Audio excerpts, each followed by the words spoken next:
The cardiac monitor beeped steadily beside my hospital bed as I stared at the empty visitor's chair. Christmas morning, and the only company I had was a wilted poinsettia someone from the church had dropped off 3 days ago. My daughter Rachel had promised she'd be here by 10. It was now past 2 in the afternoon, and my phone showed a single text message that made my blood pressure spike higher than the medication could control. "Sorry, Mom, kids got sick. Can't make it today? We'll visit when you're home. Merry Christmas." Before we jump back in, tell us where you're tuning in from, and if this story touches you, make sure you're subscribed, because tomorrow, I've saved something extra special for you. My name is Margaret Smith, and at 73 years old, I thought I'd learned to expect disappointment from my family. But lying in that sterile hospital room on Christmas Day, hooked up to machines that monitored every beat of my failing heart, I realized there were still depths of abandonment I hadn't yet experienced. The heart attack had hit me on December 20th while I was wrapping presents in my living room in Riverside, California. One moment I was carefully folding tissue paper around the expensive gaming console Rachel had specifically requested for my grandson Tyler, and the next I was clutching my chest, struggling to breathe as pain radiated down my left arm like lightning. Mrs. Chen from next door found me collapsed on the hardwood floor when she came to deliver her annual batch of Christmas cookies. The paramedics rushed me to Riverside General, where Dr. Martinez explained that I'd suffered a significant cardiac event. 2 arteries were severely blocked, requiring immediate surgery and an extended stay for monitoring. As they wheeled me into the operating room, my only thought was how grateful I felt that it happened during the day when someone could find me, not at night when I might have died alone in that big empty house.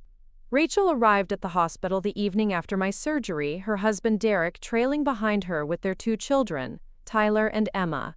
She looked harried, constantly checking her phone, and stayed exactly 27 minutes.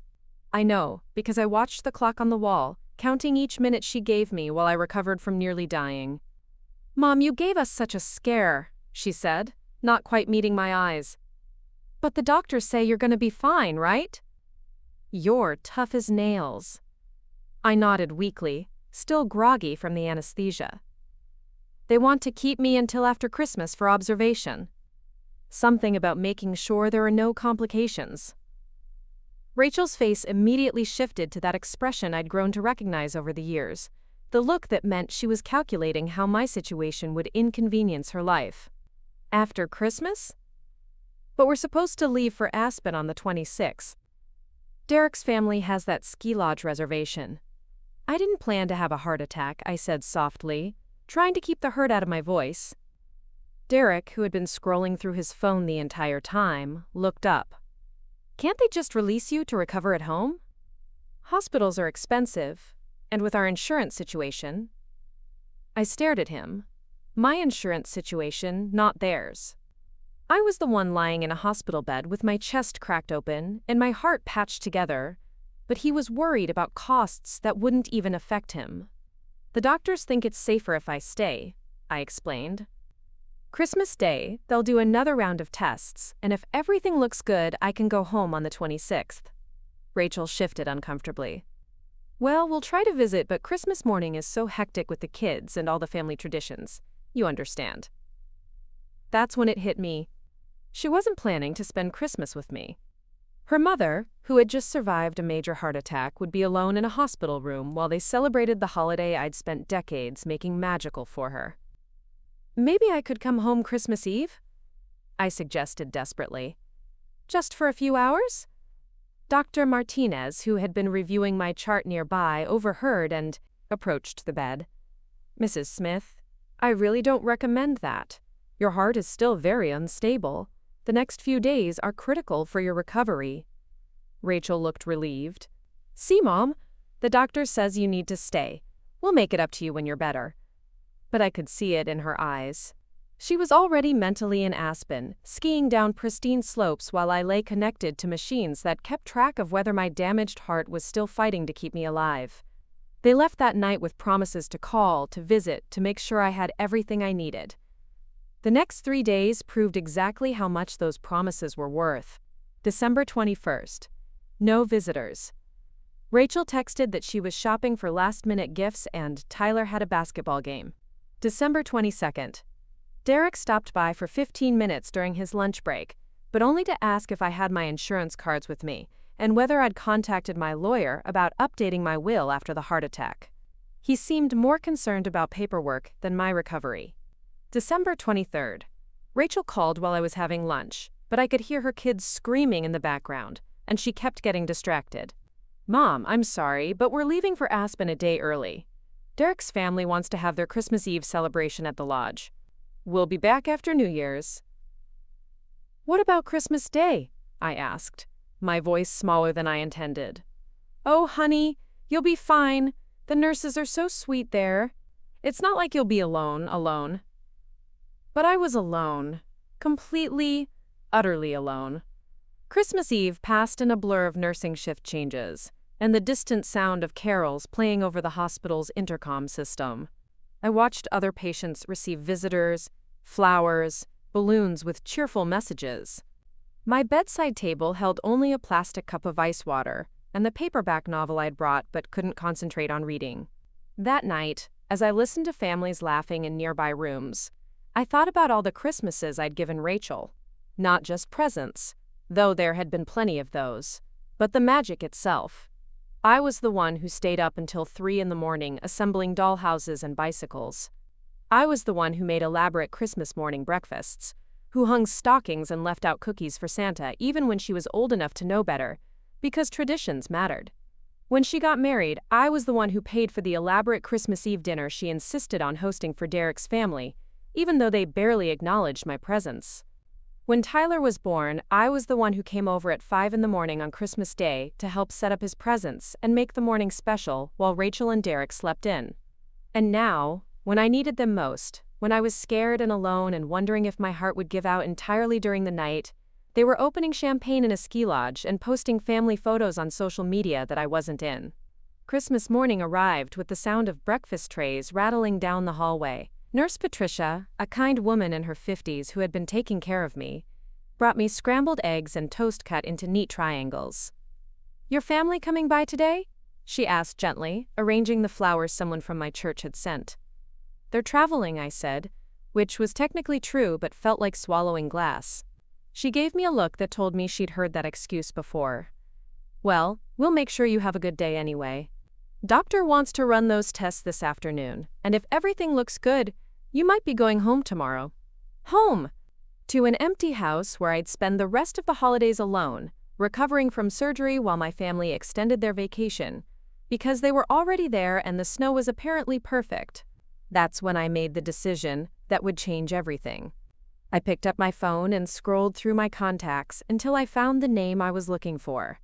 James Morrison, the estate planning attorney, who had helped me set up my will and trust 5 years earlier when Derek first started making comments about preparing and narrating this story took us a lot of time. So if you are enjoying it, subscribe to our channel. It means a lot to us. Now, back to the story. my estate planning responsibilities. It was Christmas Day, but James had given me his personal number for emergencies. This felt like an emergency, though not the kind he probably expected. "Margaret?" His voice was warm despite the early hour. "Is everything all right?" "I'm in the hospital, James. Heart attack.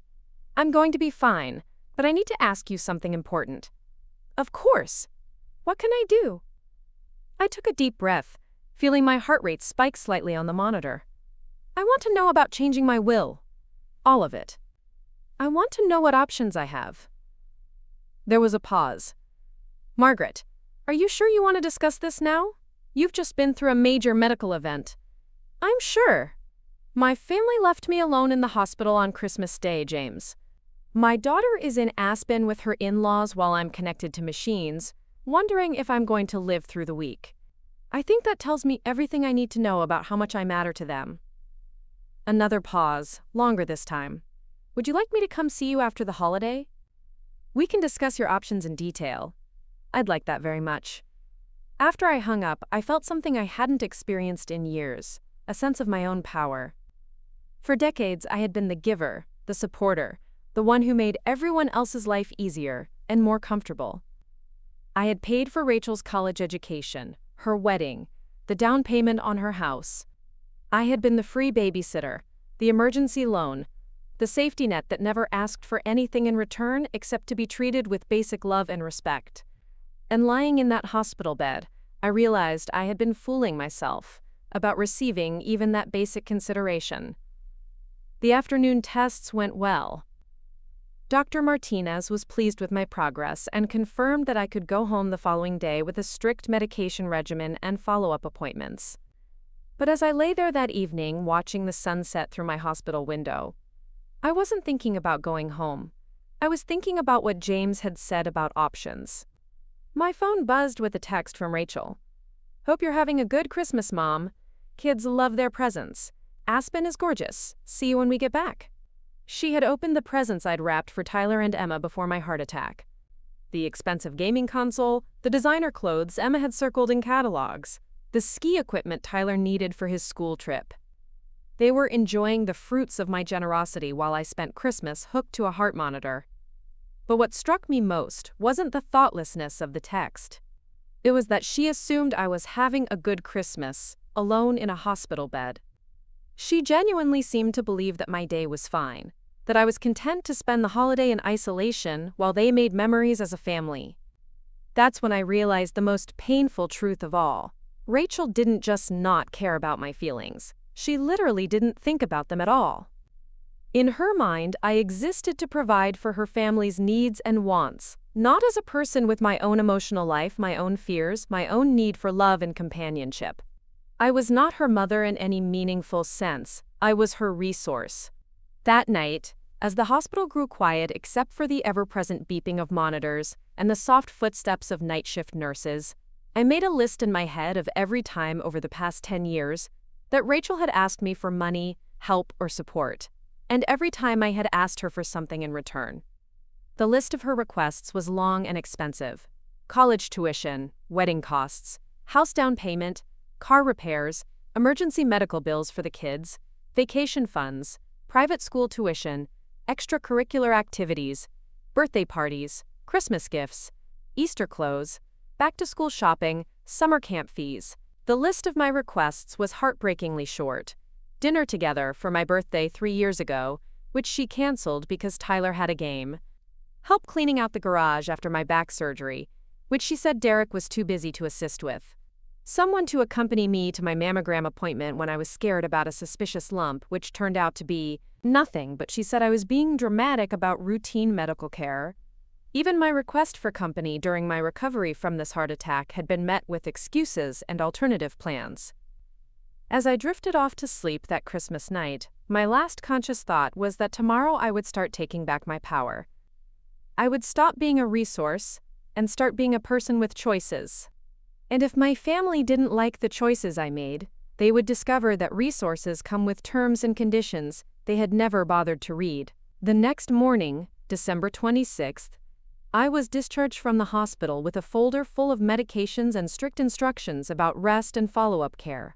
Derek appeared to drive me home, but he spent the entire ride talking on his phone about a business deal and didn't ask once how I was feeling or whether I needed anything from the pharmacy. He dropped me off at my front door and waited in the driveway with the engine running while I struggled with my keys, my hands still shaky from the medications. When I finally got the door open, he rolled down his window.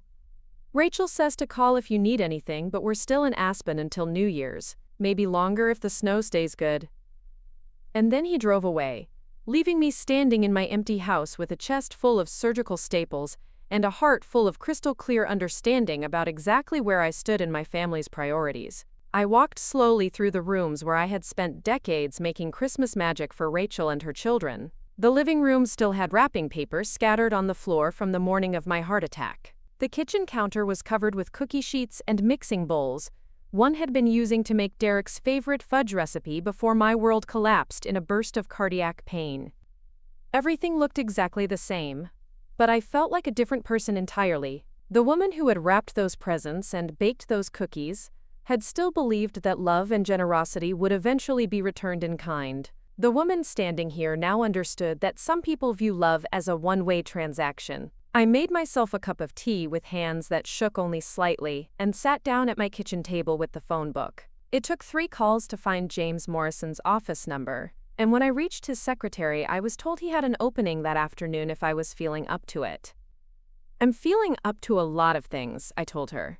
"Please tell Mr. Morrison that Margaret Smith is ready to discuss all of her options." As I hung up the phone, I caught my reflection in the kitchen window. I looked older, more fragile, with the pale complexion of someone who had just survived a major medical crisis. But my eyes looked different. They looked like the eyes of someone who had finally stopped waiting for other people to love her the way she deserved to be loved. The afternoon appointment with James Morrison would be the first step in a journey I never expected to take. But as I sat in my quiet house, surrounded by the remnants of a Christmas I had prepared but never got to celebrate, I realized that sometimes the most important journeys begin when you finally stop traveling down roads that lead nowhere. Rachel and Derek would return from their extended vacation to discover that leaving me alone in a hospital bed on Christmas had consequences they never bothered to imagine. And unlike every other time in my adult life when I had absorbed their thoughtlessness without complaint, this time there would be no forgiveness, no understanding, and no pretending that their behavior was acceptable. This time they would discover that resources have a way of disappearing when they're taken for granted. And I was about to become very, very scarce indeed. James Morrison's law office occupied the top floor of a sleek building downtown, with floor-to-ceiling windows that offered a panoramic view of the San Bernardino Mountains. At 68, James still commanded respect in every tailored suit he wore, his silver hair perfectly styled, and his handshake firm despite his age. He had been practicing estate law for over 40 years, and his reputation for protecting his clients' interests was legendary among Riverside's affluent community. "Margaret, you look tired," he said gently as his secretary brought us coffee in delicate china cups. "Are you certain you're ready for this conversation? Recovery from cardiac surgery is not something to take lightly." I settled into the leather chair across from his mahogany desk, feeling the weight of the medications in my system, but also a clarity of purpose I hadn't experienced in decades. "James, I've never been more ready for anything in my life. What I'm not ready for is spending whatever time I have left being treated like an automated teller machine by people who can't even visit me in the hospital." He opened a thick file folder with my name printed on the tab. Inside were copies of documents I recognized: my current will, the trust I'd established, power of attorney forms, and financial statements that painted a picture of my assets I rarely looked at directly. Seeing it all laid out like that was startling. "Let's start with what you currently have in place," James said, adjusting his reading glasses. "Your estate is valued at approximately $4.7 million. That includes your home, which has appreciated significantly since you purchased it, your investment portfolio, life insurance policies, and your late husband's pension fund that you've left largely untouched." $4.7 million. The number hung in the air between us like something foreign and impossible. When Robert died 8 years ago, I knew he'd left me comfortable, but I had never really calculated the total. I lived modestly, drove a 10-year-old sedan, and shopped at discount grocery stores out of habit more than necessity. "Currently," James continued, "Rachel is the primary beneficiary of everything. Derek is secondary beneficiary if something happens to her. Tyler and Emma each have education trusts that will pay for college and graduate school. You've also designated Rachel as your power of attorney for both financial and medical decisions." The words hit me like a physical blow. Rachel had power of attorney for medical decisions, which meant that if I became incapacitated, she would be the one deciding my care. The same woman who couldn't spare a few hours to visit me during the most frightening experience of my life would control whether I lived or died if I couldn't speak for myself. "I want all of that changed," I said quietly. "All of it." James leaned back in his chair, studying my face carefully. "Margaret, I have to ask, has Rachel done something specific that's prompted this? Or are you perhaps feeling emotional because of what you've just been through?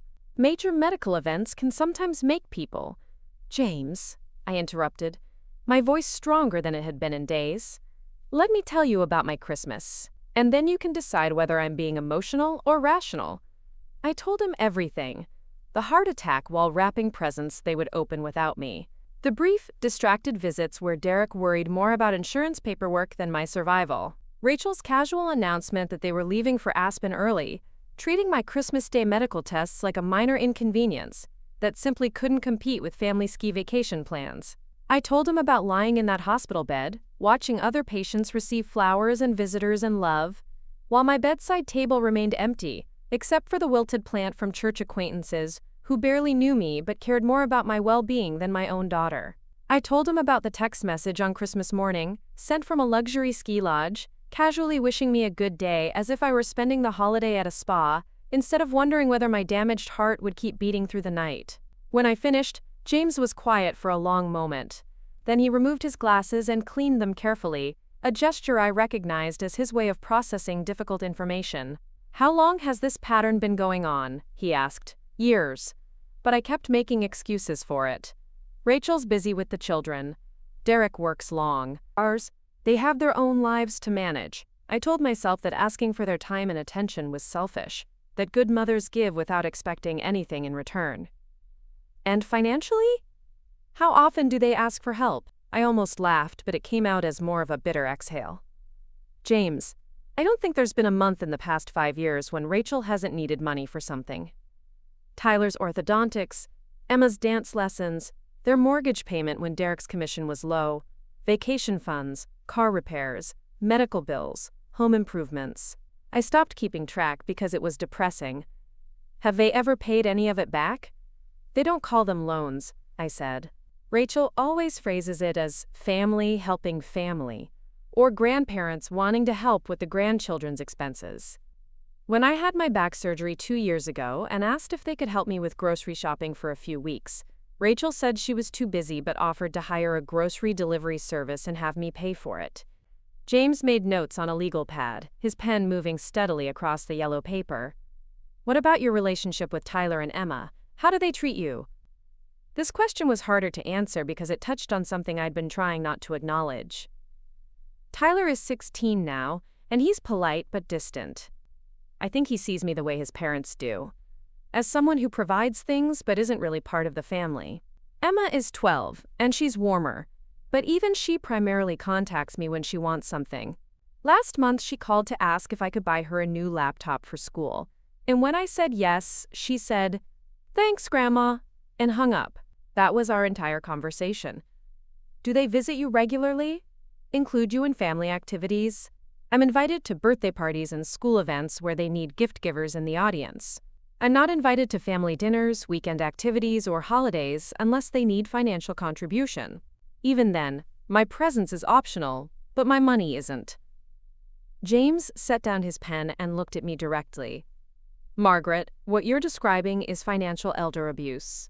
Your daughter is exploiting your generosity and isolating you emotionally while maintaining access to your resources. The fact that she left you alone in the hospital during a medical crisis while simultaneously benefiting from your will tells me she's calculating in ways that should concern you." Financial elder abuse. I had never heard the term applied to my situation, but it fit like a perfectly tailored coat. "What are my options?" "You have complete control over your estate until the day you die," James said firmly.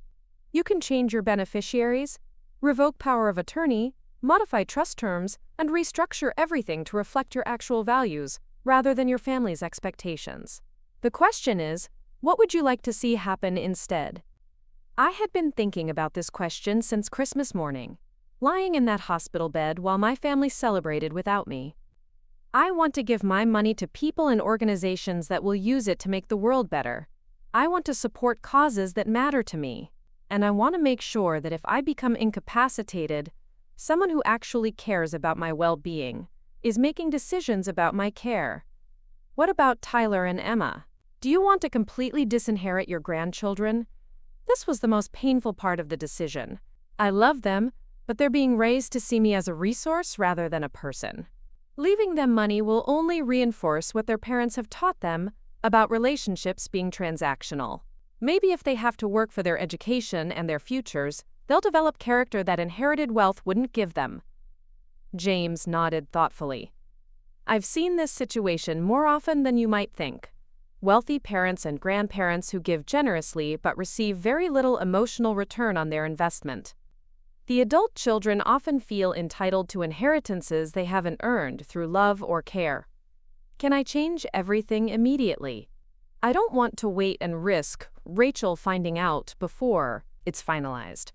We can draft new documents this week, James assured me. However, I'd recommend we also take some additional steps to protect you from potential retaliation. If Rachel discovers you've changed your will, she might escalate her demands or attempt to challenge your mental competency. The idea that my own daughter might try to have me declared mentally incompetent sent a chill through me that had nothing to do with the December weather. What kind of protection? We'll have you undergo a comprehensive psychological evaluation to establish your mental competency at the time of these changes. We'll also document the reasons for your decisions in detail, and I'll have a colleague witness our consultations. If anyone tries to challenge your new will, we'll have extensive evidence that you were thinking clearly and acting deliberately. Over the next 2 hours, James and I redesigned my entire estate plan. The new will would leave the bulk of my assets to carefully chosen charities: a heart disease research foundation, a local women's shelter, the children's hospital where Tyler and Emma had received excellent care when they were younger, and an organization that provided support for elderly people who had been abandoned by their families. Rachel would receive a token inheritance of $50,000, enough to make clear that I hadn't forgotten her but not enough to fund the lifestyle she had grown accustomed to at my expense. Tyler and Emma would each receive education trusts that would pay for college tuition only, not living expenses or discretionary spending. If they wanted luxuries, they would have to earn them. Most importantly, I revoked Rachel's power of attorney and designated James as my primary representative, with his law partner Sandra Martinez as backup. If I became unable to make my own medical decisions, it would be professionals with legal obligations to act in my best interests, not family members who had already demonstrated their priorities. One more thing, James said as we finished reviewing the documents. I think you should consider selling your house. The suggestion surprised me. Why? Because it's worth approximately $800,000, and it represents both an asset Rachel expects to inherit and a burden that's keeping you tied to a geographic area where you're isolated. You could sell it, buy a smaller place near people who actually care about you, and use the remaining money to enjoy your life instead of just preserving wealth for people who don't appreciate you. The idea was simultaneously terrifying and liberating. I had lived in that house for 23 years, had raised Rachel there, after we moved from the smaller place where she'd spent her early childhood. Every room held memories of birthday parties and holiday dinners, family game nights and homework sessions at the kitchen table. But those memories were from when Rachel was younger, before she became the cold, calculating woman who could leave her mother alone in a hospital on Christmas Day. The woman living in that house now was someone different, someone who had finally recognized that nostalgia for better times wasn't worth sacrificing her future happiness. Where would I go? I asked. Wherever you want, James said simply. You have the resources to live anywhere, to be near people who value you, to start fresh with relationships based on mutual care rather than financial dependency. As I left James's office that afternoon, my purse contained copies of documents that represented the most dramatic decision I'd ever made. The new will, the revoked power of attorney, and a comprehensive plan for restructuring my life around my own needs rather than my family's expectations. The psychological evaluation was scheduled for the following week, after which James would file all the paperwork and my transformation from doormat to independent woman would be legally complete. I drove home slowly, my chest still tender from surgery and my mind spinning with the magnitude of what I'd just done. Part of me felt guilty for making such radical changes without talking to Rachel first. But a larger part of me recognized that I had spent decades talking to Rachel about my feelings, my needs, and my hopes for our relationship, and she had consistently demonstrated that those conversations were irrelevant to her. This time, instead of talking, I was acting. When I pulled into my driveway, I noticed Mrs. Chen working in her garden despite the cool December weather. She looked up and waved, then walked over to my car with a concerned expression. Margaret, how are you feeling? I've been so worried since the ambulance came. Mrs. Chen was probably 10 years older than me, a tiny woman who had immigrated from Taiwan in the 1960s and still spoke with a charming accent that made everything she said sound musical. In the 6 years she'd lived next door, she had shown me more consistent kindness than my own family. I'm doing much better, thank you. The surgery went well, and I should recover completely. Where is your daughter? I thought she would be staying with you while you heal. The question stung, but I tried to keep my voice neutral. She's traveling with her family. They had plans they couldn't change. Mrs. Chen's expression darkened in a way I'd never seen before. They left you alone after heart surgery? During Christmas? It's complicated, I said, using the phrase I'd been repeating to myself for days. No, Mrs. Chen said firmly. It's not complicated. Family takes care of family. That's not complicated. Her directness was refreshing after days of making excuses for Rachel's behavior. You're right. It's not complicated. You come have dinner with me tonight, Mrs. Chen said, not asking but declaring. I made too much soup, and my son in Los Angeles sent me fancy tea that's too good to drink alone. The invitation was so unexpected and genuine that I felt tears forming in my eyes. I don't want to impose. You're not imposing. You're accepting friendship. There's a difference. That evening, I sat in Mrs. Chen's warm kitchen, eating homemade wonton soup and drinking jasmine tea from delicate porcelain cups. She told me stories about her grandchildren in Los Angeles, showed me photos from her garden club's holiday party, and asked detailed questions about my recovery that demonstrated genuine concern for my well-being.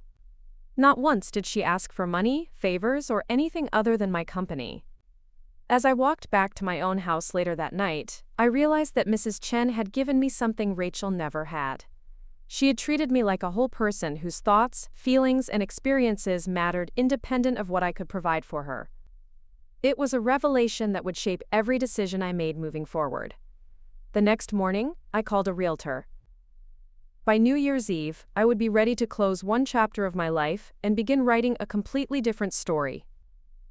One where love was mutual, where generosity was appreciated, and where Christmas would never again be spent alone in a hospital bed, while the people I'd devoted my life to celebrated without me.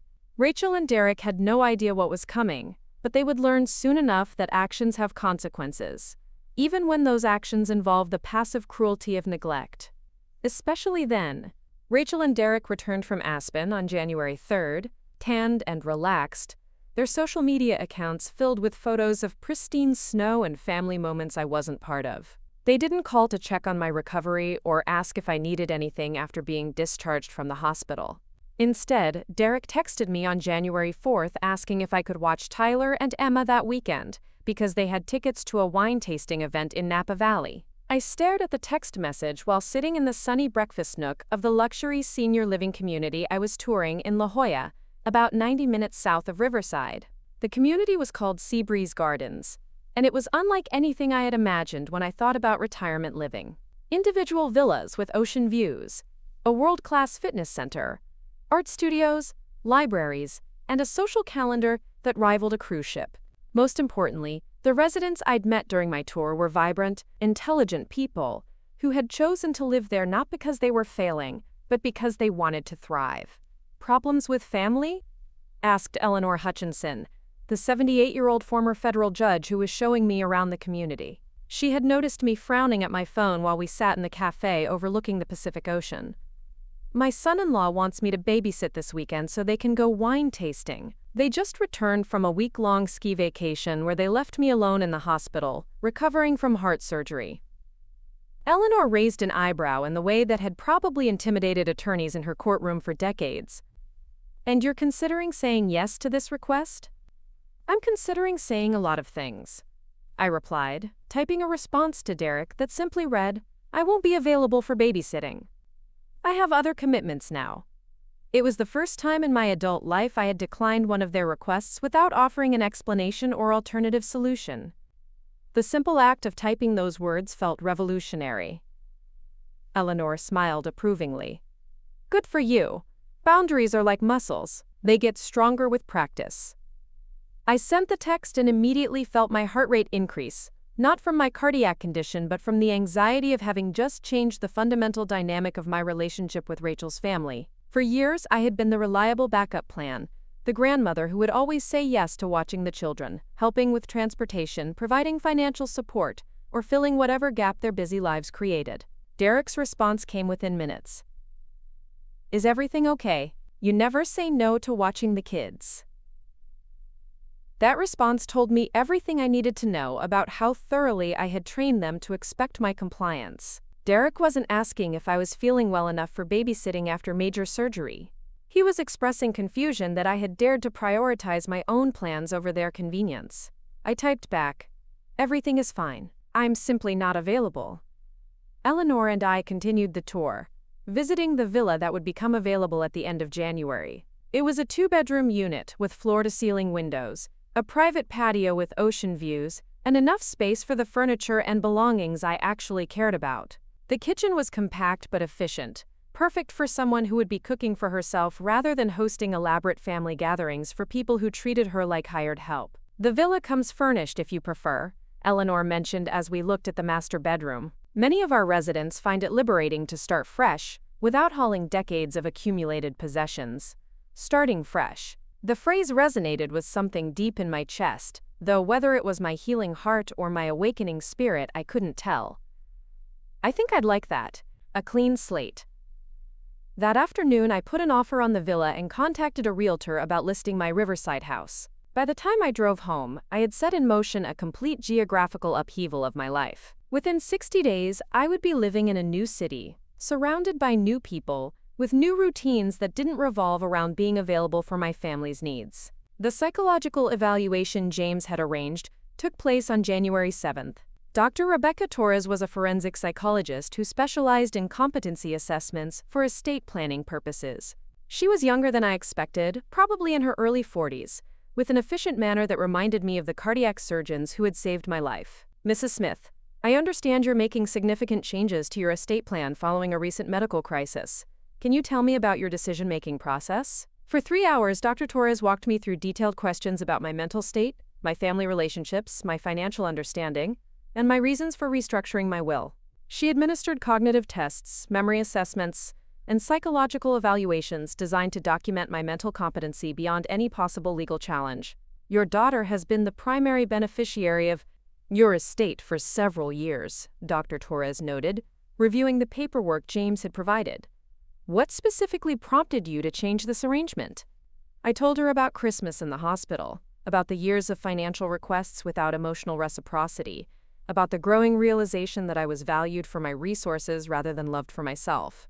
I explained the pattern of being excluded from family activities while being expected to fund them, the casual dismissal of my needs, and the final clarity that came from spending the most frightening night of my life completely alone while my family celebrated at a ski resort. Dr. Torres took extensive notes, occasionally asking follow-up questions that demonstrated she understood the psychological dynamics of financial elder abuse. When the evaluation concluded, she was direct in her assessment. "Mrs. Smith, you demonstrate excellent cognitive function, clear reasoning ability, and appropriate emotional responses to challenging family dynamics. Your decision to restructure your estate appears to be a rational response to years of being exploited. I'll prepare a detailed report documenting your mental competency and the soundness of your decision-making process." That evening, I received the phone call I had been expecting. Rachel's voice was tight with barely controlled anger when I answered. "Mom, Derek told me you refused to watch the kids this weekend. Are you feeling all right?" "This isn't like you." "I'm feeling better than I have in years," I replied honestly. "I'm just not available for babysitting anymore." "What do you mean, not available?"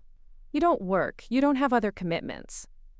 The casual dismissal of my entire life as lacking purpose or value was so perfectly characteristic that I almost laughed. "Actually, Rachel, I do have other commitments now. I'm making some changes in my life." "What kind of changes?" "I'm moving to La Jolla. I found a wonderful senior community near the ocean where I'll have opportunities to pursue interests and friendships with people my own age." The silence on the other end of the line stretched so long I thought the call might have dropped. When Rachel finally spoke, her voice was sharp with panic. "You're moving? When? Why didn't you discuss this with us first?" The same way you discussed your Christmas vacation plans with me, I said calmly. You told me about Aspen after you'd already booked everything. I'm telling you about La Jolla after I've already committed to it. That's completely different, Mom. You're talking about selling the house where I grew up, leaving the area where your family lives. This is a major decision that affects all of us. How does it affect you, Rachel? You visit me perhaps once a month, usually when you need something. You don't include me in your daily life or family activities. You left me alone in the hospital during the most frightening experience of my life. My geographic location should be irrelevant to you, since you've made it clear that my emotional presence is irrelevant to you. Another long silence. When Rachel spoke again, her tone had shifted to the manipulative sweetness she used when she wanted something. Mom, I think you're still recovering from the heart attack. Major medical events can affect people's judgment. Maybe you should wait a few months before making big decisions. This was exactly what James had warned me about. The suggestion that my newfound assertiveness was evidence of medical impairment, rather than mental clarity. My judgment is perfectly fine, Rachel. In fact, it's better than it's been in years. I'm finally making decisions based on what's best for me instead of what's convenient for other people. What about Tyler and Emma? They'll be devastated if you move away. Tyler hasn't called me once since my heart attack. Emma sent me a text asking if I was going to buy her spring break outfits. They'll adapt to my absence the same way they've adapted to my presence, by focusing on what I can provide rather than who I am. I could hear Rachel's breathing change, becoming rapid and shallow in the way that indicated she was working up to a major emotional outburst. I can't believe you're being so selfish, she said, her voice rising. After everything we've done for you, all the time we've spent visiting you and including you in our lives, this is how you repay us? The rewriting of history was so blatant that it took my breath away. All the time they'd spend visiting me? Including me in their lives? I thought of Christmas Day in the hospital, of birthday dinners I'd attended where I felt like an unwelcome obligation, of family photos I wasn't in because I was taking them. Rachel, I said quietly, I want you to think very carefully about what you just said, because you and I both know that neither statement is true. You're being impossible. I'm coming over tomorrow so we can discuss this rationally. I'll be busy tomorrow. I'm meeting with contractors about preparing the house for sale. The line went dead. Rachel had hung up on me, which was probably the most honest communication we'd had in years. That night, I called Mrs. Chen and told her about my plans to move to La Jolla. She was initially sad about losing a neighbor, but became enthusiastic when I described Seabreeze Gardens and the opportunities for new friendships and activities. You are making brave choice, she said in her musical accent. Sometimes we must choose ourselves when no one else will choose us. Her words stayed with me as I lay in bed that night, listening to the familiar sounds of the house where I'd spent so many years trying to create a perfect family life. The reality was that the perfect family I'd envisioned had never existed, except in my imagination. I had been performing love as a solo act, hoping that my dedication and generosity would eventually inspire reciprocal affection. Instead, I had simply trained my family to expect unlimited giving without any need to give back. The next morning, Rachel arrived at my house unannounced, using the spare key she'd kept since her teenage years. I was in the kitchen having coffee when she walked in, her face set in the determined expression she'd worn as a child when she wanted something I'd initially refused. We need to talk, she announced, settling into the chair across from me as if she owned the place. Which, until recently, she had assumed she would. I'm listening, I said, making no move to offer her coffee or make her comfortable. This whole idea about moving to La Jolla is ridiculous. You have a life here, responsibilities here. Tyler and Emma need their grandmother, especially now that they're getting older and facing more challenges. What challenges are they facing that require my help? Rachel waved her hand dismissively. You know, typical teenage stuff. School pressure, social issues, decisions about their futures. They need stability and family support. Have either of them asked for my advice or support with any of these challenges? Well, no, but that's because they don't want to burden you. They're being considerate of your age and health. The lies came so easily to her that I wondered if she even recognized them as lies anymore. Tyler and Emma weren't being considerate of my age and health. They were following the example their parents had set, by treating me as a resource, rather than a person with wisdom, experience, and genuine love to offer. Rachel, when was the last time Tyler had a real conversation with me about anything other than asking for money or gifts? She looked confused by the question. I don't know. You're his grandmother. You don't need to have deep conversations. You just need to be there for him. Being there for him means different things to different people. To me, it means offering guidance, sharing experiences, being someone he can trust with his problems and fears. To you, it apparently means being available to fund his activities and give him presents on demand. You're twisting everything around, Rachel said, her voice taking on the petulant tone she'd used as a teenager when confronted with behavior she couldn't defend. Families help each other. That's what love means. You're absolutely right, I agreed. Families do help each other. Love does mean being willing to sacrifice for the people you care about.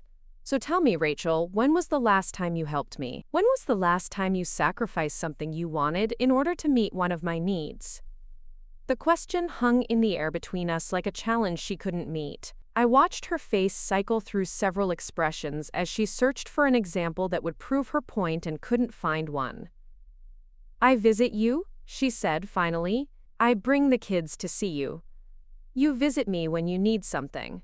You bring the kids when they need money for activities or gifts for special occasions. Those aren't expressions of love, Rachel. They're business transactions. Her face was flushing red now, the way it had when she was small and caught in a lie. You're being completely unfair. I have a busy life with work and children and a husband. I can't drop everything every time you want attention. I'm not asking you to drop everything. I'm asking you to include me in something. Anything. Just because you enjoy my company, rather than because you need my financial support. I'm asking you to call me occasionally to see how I'm doing rather than to ask for favors. I'm asking you to treat me like a person you love instead of like a bank account with a heartbeat. The words came out stronger than I'd intended, carrying years of suppressed hurt and disappointment. Rachel stared at me as if I'd transformed into someone she didn't recognize. I don't know what you want from me, she said quietly. And that, I realized, was the heart of the problem. She genuinely didn't know what normal family love looked like because she'd never been required to give it. I had been so busy providing for her every need and want that I'd never taught her how to consider my needs and wants in return. I want you to care about my happiness the same way I've always cared about yours, I said. I want you to miss me when I'm gone and visit me because you enjoy my company. I want you to ask about my interests, my fears, my dreams, my health, not because you need something, but because you love me enough to be curious about my inner life. Rachel was quiet for a long moment, her fingers fidgeting with her wedding ring in a gesture I recognized from her childhood. Is this about the hospital? She asked finally. Because we explained that. We had plans we couldn't change, and you said the doctors wanted you to stay anyway. The fact that she still saw Christmas as something that had happened to her, rather than something she had done to me, told me everything I needed to know about the possibility of repairing our relationship. This is about 30 years of taking me for granted, I said. The hospital was just the moment I finally understood that nothing is going to change unless I change it. Rachel stood up abruptly, her chair scraping against the kitchen floor. Fine. Move to your fancy senior community and make new friends who don't know how impossible you can be. But don't expect us to chase after you when you realize you've made a mistake. I won't be expecting anything from you, Rachel. That's the point. After she left, slamming the front door behind her with the dramatic flair she'd perfected in adolescence, I sat in my quiet kitchen and felt something I hadn't experienced in decades: peace with conflict. For years I had avoided confrontations with Rachel because I was terrified of damaging our relationship. But sitting there in the aftermath of our fight, I realized that you can't damage something that was never healthy to begin with. The relationship I'd been trying to preserve was built on my willingness to give everything and accept nothing in return. It was sustained by my fear of losing her love, even though she'd never given me her love to lose. For the first time in my adult life, I had spoken my truth without apologizing for it, made demands without softening them, and set boundaries without immediately offering to compromise them. It felt like coming alive after years of sleepwalking through my own life. That afternoon, I signed the contract to sell my house and put down a deposit on my villa in La Jolla. By the end of January, I would be living in a new place where no one knew me as the grandmother who always said yes, the mother who always gave in, or the woman who always put everyone else's needs before her own. I would simply be Margaret Smith, a woman starting over with the wisdom that comes from finally learning the difference between being loved and being used. The rebellion had begun, and I was discovering that revolution, even personal revolution, feels like freedom. Derek appeared at my front door on January 15th at 7:30 in the morning, wearing his most expensive suit and the expression he reserved for important business negotiations. I was still in my bathrobe, having coffee and reviewing real estate documents when the doorbell rang insistently, followed by aggressive knocking that suggested he'd been pressing the button multiple times. Through the peephole, I could see him pacing on my porch, checking his phone and looking like a man who was used to having doors opened immediately when he demanded entry. I took my time finishing my coffee before answering, partly because I was learning to prioritize my own schedule over other people's urgency, and partly because I wanted him to understand that he no longer had automatic access to my home or my attention. "Margaret," he said when I finally opened the door, not bothering with pleasantries like good morning or asking how I was feeling. "We need to discuss this situation with Rachel. She's been crying for 3 days, and frankly, your behavior is affecting my entire family." I stepped aside to let him in, noting that he referred to it as his family rather than our family, which was probably more honest than he realized. Derek had always made it clear that I was Rachel's mother, not someone he had any independent relationship with or obligation to. "Would you like coffee?"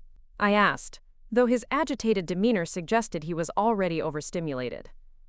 "I don't want coffee. I want to understand what's gotten into you lately. Rachel says you're selling the house? Moving away? Refusing to help with the children. This isn't like you."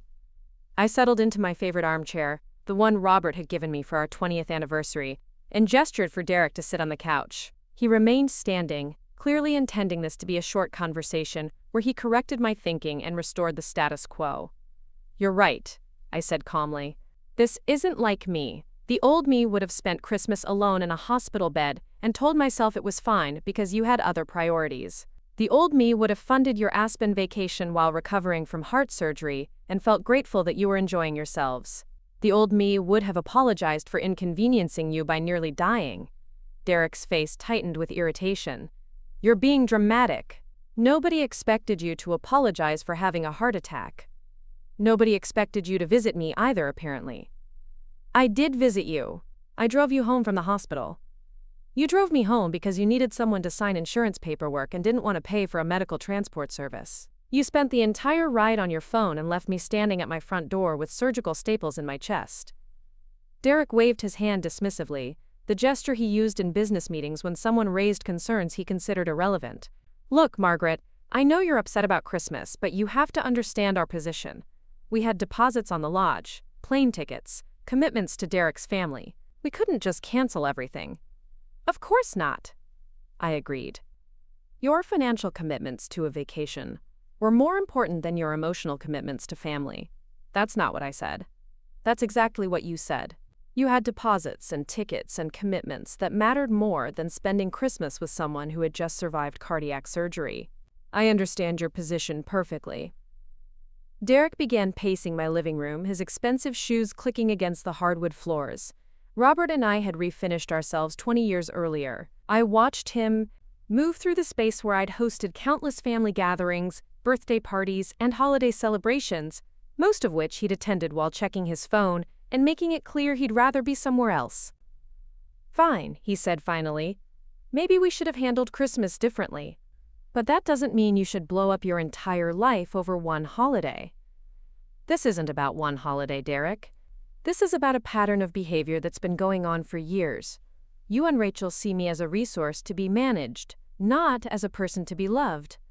"That's ridiculous. Rachel loves you. Rachel loves what I provide for her. There's a difference." Derek stopped pacing and turned to face me directly, his business negotiation mask slipping to reveal genuine frustration. "What exactly do you want from us? We include you in family events, we visit regularly, we appreciate everything you do for Tyler and Emma. The rewriting of history was so thorough that I wondered if Derek actually believed his own words, or if lying had become so habitual that he no longer distinguished between truth and convenient fiction. Derek, when was the last time you included me in a family event where you didn't need me to bring something, pay for something, or watch someone? He opened his mouth to respond, then closed it, clearly searching his memory for an example that would prove his point. You invite me to birthday parties where I'm expected to provide expensive gifts, I continued. You include me in holiday celebrations where I'm expected to contribute financially but not emotionally. You visit me when you need babysitting, money, or help with some crisis. When was the last time you visited just because you enjoyed my company? We're busy people, Margaret. We have demanding careers, young children, social obligations. We can't be running over here constantly just to chat. I'm not asking you to run over constantly. I'm asking you to treat me like someone you care about, rather than someone you use. Derek's phone buzzed, and he glanced at it automatically, even in the middle of our conversation. The gesture was so characteristic that I almost smiled. Even when he was here to lecture me about my unreasonable expectations, he couldn't give me his undivided attention. Look, he said, returning the phone to his pocket, maybe we can find some middle ground here. You don't need to move to La Jolla. Maybe we can schedule more regular visits, call more often, include you in more activities. The offer sounded like a business proposal, complete with terms and conditions that could be negotiated. But it also revealed something important. Derek was worried about losing access to my financial support. Why do you care if I move to La Jolla? I asked. Because your family. Rachel would miss you. The kids would miss you. Derek, be honest with me. Are you concerned about my emotional well-being? Or are you concerned about my will? The question hit him like a physical blow. His face flushed red, and he stepped backward as if I'd slapped him. I can't believe you would ask me something like that. I can't believe you would come to my house at 7:30 in the morning to lecture me about my life choices unless there was something in it for you. Derek sat down heavily on the couch, his corporate composure finally cracking. When he spoke again, his voice was quieter but no less intense. Fine. Yes, we're concerned about your financial decisions. You're talking about moving away, changing your entire lifestyle, and frankly, that makes us nervous about what other changes you might be considering. There it was. The truth that had been lurking beneath every conversation, every visit, every expression of concern for my well-being. They weren't worried about losing me. They were worried about losing my money. What other changes are you afraid I might be considering? I asked. Derek looked uncomfortable, as if he'd revealed more than he intended. Nothing specific. It's just that major life changes sometimes lead to other major life changes, and we want to make sure you're thinking clearly about all the implications. You want to make sure I'm not changing my will. I didn't say that. You didn't have to. It's written all over your face. Derek stood up abruptly, his business mask sliding back into place. I think this conversation has gone off track. The point is that Rachel is upset, the kids are confused, and you're making decisions that affect the whole family without consulting anyone. The way you made decisions about Christmas vacation without consulting me? That was different. How? Because Christmas vacation was our decision to make. Selling your house affects everyone who cares about you. I almost laughed at the circular logic. When they made decisions that affected me, those were private family choices that I had no right to question. When I made decisions that affected them, those were family matters that required their input and approval. Derek, I'm going to explain something to you very clearly. My house, my money, my life choices are mine to make.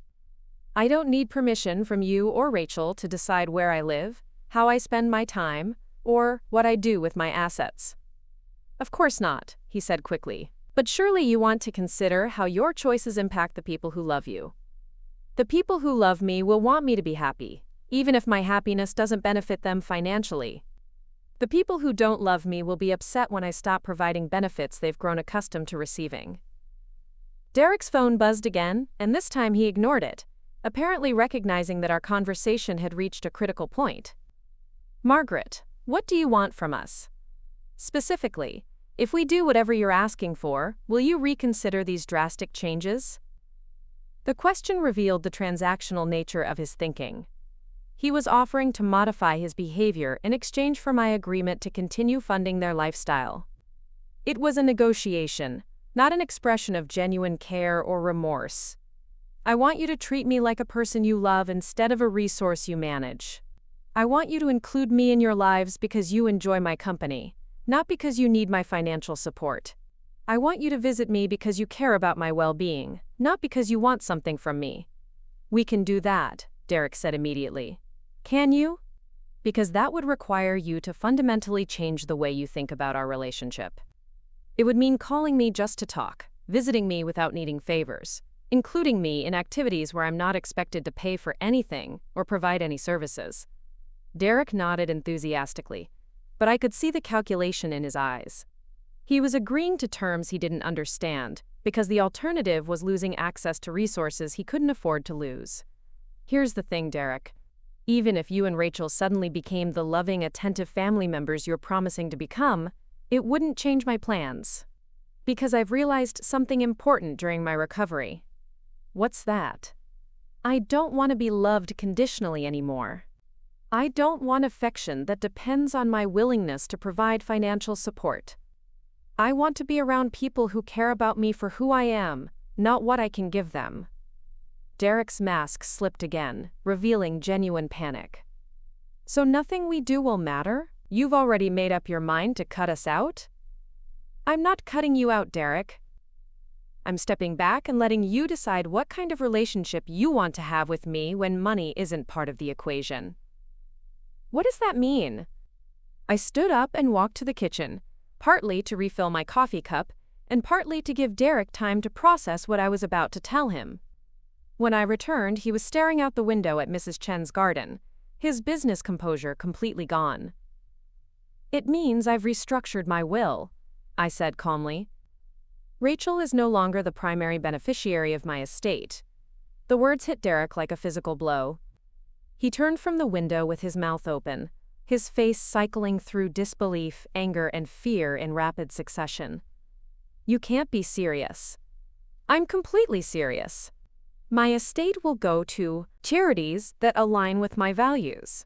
Rachel will receive a modest inheritance, enough to make clear that I didn't forget her, but not enough to fund the lifestyle she's grown accustomed to at my expense.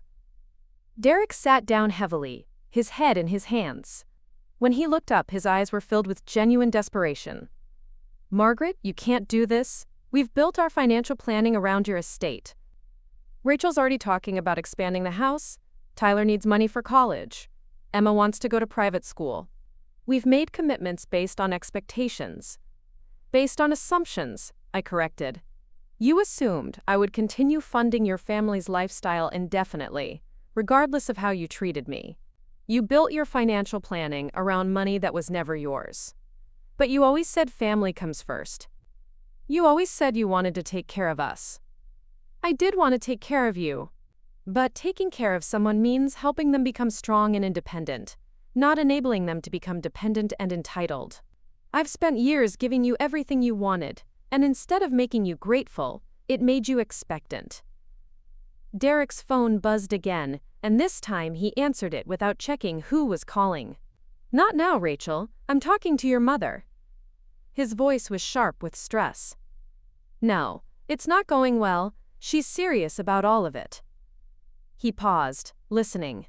Yes, she told me about the will.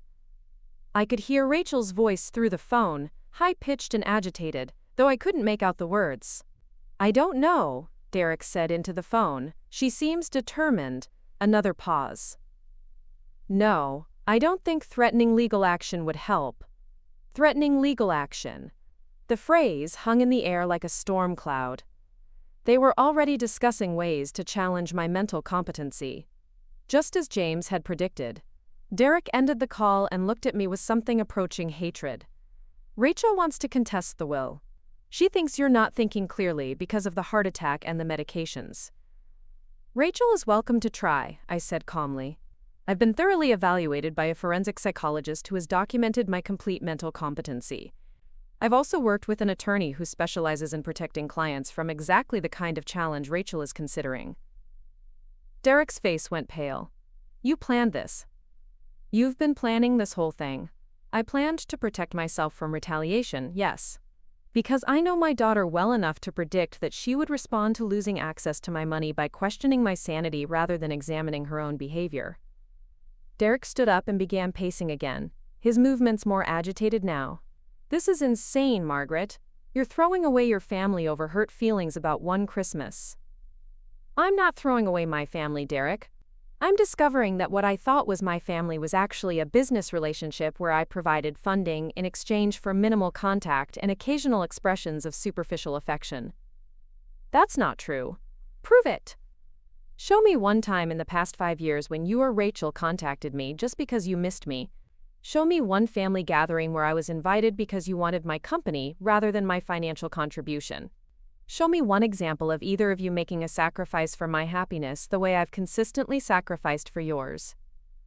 Derek opened his mouth to respond, then closed it.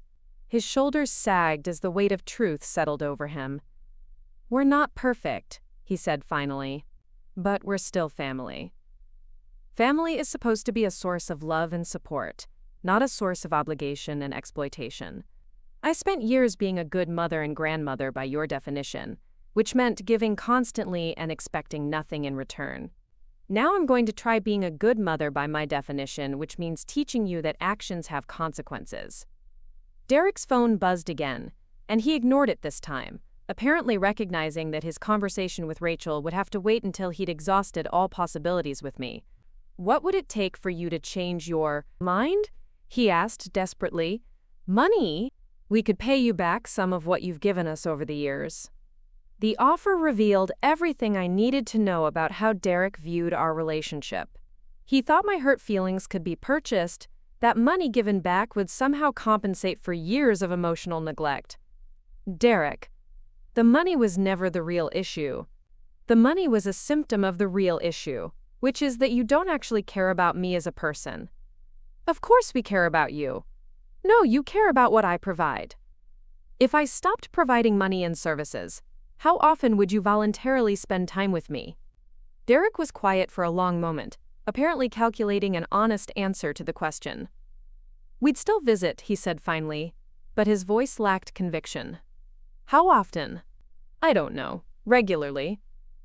Derek, you visit me now maybe once a month, and only when you need something. You're telling me that if I stopped providing money and babysitting, you'd suddenly start visiting more often just for the pleasure of my company? He had no answer for that, because we both knew the truth. Without the incentive of my financial support, Derek would have no reason to maintain a relationship with me at all. I think this conversation is over, I said gently. You came here to convince me to change my mind about moving and about my will. I've explained why that's not going to happen. You can accept my decision and work on building a genuine relationship with me, or you can continue fighting it and have no relationship with me at all. Derek headed toward the door, then turned back with one final attempt. The kids are going to be devastated when they find out you've cut them out of your will. Tyler and Emma were never in my will as primary beneficiaries. They have education trusts that will pay for college, which is more than most grandchildren receive. If they're devastated by losing access to money they never earned, that tells me everything I need to know about the values you've taught them. Derek left without saying goodbye, his expensive shoes clicking angrily across my front porch. Through the window, I watched him sit in his luxury sedan for several minutes, presumably calling Rachel to report his failure to change my mind. That afternoon, I received a text from Tyler that broke my heart. Grandma, Dad says you don't love us anymore, is that true? I called him immediately. Something I should have done years earlier. Tyler, I love you very much. But loving someone doesn't mean giving them everything they want without expecting anything in return. Are you really moving away? Yes, I am. But moving away doesn't mean I don't love you. It means I need to take care of myself the way I've always taken care of everyone else. Can I visit you? The question caught me off guard. In all the arguments with Rachel and Derek about my moving, neither of them had suggested that the children might actually want to spend time with me independent of their parents' agenda. Of course you can visit me. Anytime you want. What about the money for college? Dad says you're not going to help pay for college anymore. So Derek had already told the children about the will changes, probably hoping to use their disappointment as leverage against me. Tyler, you have an education trust that will pay for your college tuition. What you won't have is unlimited access to money for everything else you want. You'll have to work for spending money, car payments, and luxuries the way most young people do. That seems fair, Tyler said, surprising me. Does it? Yeah. Kids at school whose grandparents pay for everything are kind of spoiled. They don't appreciate anything because they never had to work for it. The conversation continued for another 20 minutes, and I learned more about Tyler's thoughts, dreams, and concerns than I had in the previous 2 years combined. Without the distraction of asking for money or gifts, he was actually an interesting, thoughtful young person who had been hidden beneath his parents' expectations and my own assumptions. After we hung up, I realized that cutting Tyler and Emma off from unlimited financial support might be the greatest gift I could give them. They would have the opportunity to develop character, work ethic, and appreciation for what they earned, qualities that inherited wealth would never teach them. That evening, Mrs. Chen knocked on my door with a container of homemade soup and a concerned expression. "Many cars at your house today," she observed. "Family troubles?" "Family adjustments," I replied. "I'm learning the difference between being used and being loved." Mrs. Chen nodded wisely. "Sometimes we must disappoint people to discover who truly cares about our happiness." As I prepared for bed that night, I thought about Derek's desperate attempts to negotiate with me, his obvious panic about losing access to my financial resources, and his complete inability to understand that money had never been the real issue. The confrontation had been painful, but necessary. It had forced both of us to acknowledge the true nature of our relationship and had given Derek the opportunity to choose who he wanted to be moving forward. His choices would determine whether he had any relationship with me in my new life, but for the first time in years, the outcome didn't depend on my willingness to compromise my own needs for his comfort. The power dynamic had shifted permanently, and I was finally learning what it felt like to hold my own power instead of giving it away. The legal papers arrived on February 3rd, delivered by a process server who looked apologetic as he handed me the thick envelope at my front door.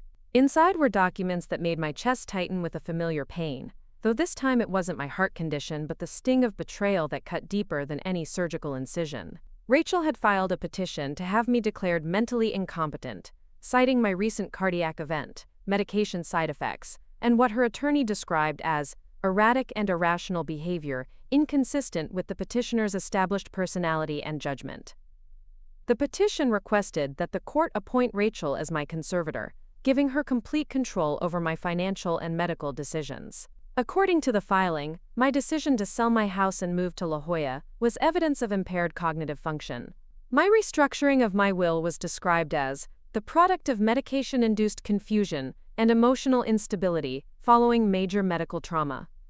The petition painted a picture of an elderly woman whose mind had been compromised by illness, making decisions that endangered her own welfare and betrayed her established family values. Reading those words, written by my own daughter and signed under oath, felt like discovering that someone had been studying me for years, not out of love, but to catalog my weaknesses for future exploitation. Every kindness I'd shown Rachel, every confidence I'd shared, every moment of vulnerability had been weaponized against me in a legal document designed to strip away my fundamental rights as an adult human being. James Morrison arrived at my house within 2 hours of my calling his office. He was angrier than I'd ever seen him, his usual professional composure, replaced by the righteous indignation of someone who had spent 4 decades protecting clients from exactly this kind of abuse. "Margaret, this petition is one of the most baseless documents I've ever seen filed in probate court," he said, reviewing the papers at my kitchen table. "Rachel's attorney is either incompetent or deliberately filing frivolous litigation in hopes of intimidating you into compliance." "Can she win?" I asked, though I was surprised by how calm I felt. The shock of seeing my daughter try to have me declared incompetent had given way to a strange sense of clarity about who Rachel really was beneath the masks she'd worn for years. "Not a chance," James said firmly. We have Dr. Torres's comprehensive psychological evaluation documenting your complete mental competency. We have detailed records of your decision-making process, your clear understanding of your financial situation, and your rational reasons for making changes. Most importantly, we have evidence that your decisions, far from being irrational, represent a reasonable response to years of financial exploitation. James opened his briefcase and removed a folder that had grown considerably thicker since our first meeting. I've been documenting everything, Margaret. Every instance of Rachel asking for money, every time she excluded you from family activities while expecting your financial support, every example of her treating you as a resource rather than a person. We can demonstrate a clear pattern of elder abuse that makes your decision to protect your assets not only rational but necessary. Over the next 3 hours, James walked me through the legal strategy he'd been developing since the day I first contacted him. The petition for conservatorship would be met with a counterpetition documenting Rachel's history of financial exploitation. Dr. Torres would testify about my mental competency. James would present evidence of the systematic way my family had isolated me emotionally while maintaining access to my resources. But Margaret, James said as he prepared to leave, I need you to understand that this legal battle will be ugly. Rachel's attorney will try to portray you as a confused, vindictive old woman who's being manipulated by lawyers and care facilities. They'll scrutinize every decision you've made, every medication you're taking, every moment of forgetfulness or confusion you've experienced during your recovery. Let them, I said. I'm not confused about anything anymore. The next 2 weeks passed in a blur of legal preparation and practical arrangements. My house sold to a young couple with twin toddlers who were enchanted by the maple tree in the backyard, and the spacious kitchen where I'd spent decades cooking for people who rarely said thank you. Watching them walk through the rooms with excitement and gratitude reminded me of how Robert and I had felt when we first bought the house, full of dreams about the family life we would build within those walls. The irony wasn't lost on me that strangers appreciated my home more than my own family ever had. Mrs. Chen helped me pack the personal belongings I would take to La Jolla, carefully wrapping photo albums and keepsakes while sharing stories about her own decision to leave Taiwan decades earlier. Leaving everything familiar is frightening, she said as we packed Robert's favorite coffee mug, the one with the chip on the handle that I'd never had the heart to throw away. But sometimes staying in a familiar place that makes you unhappy is more frightening.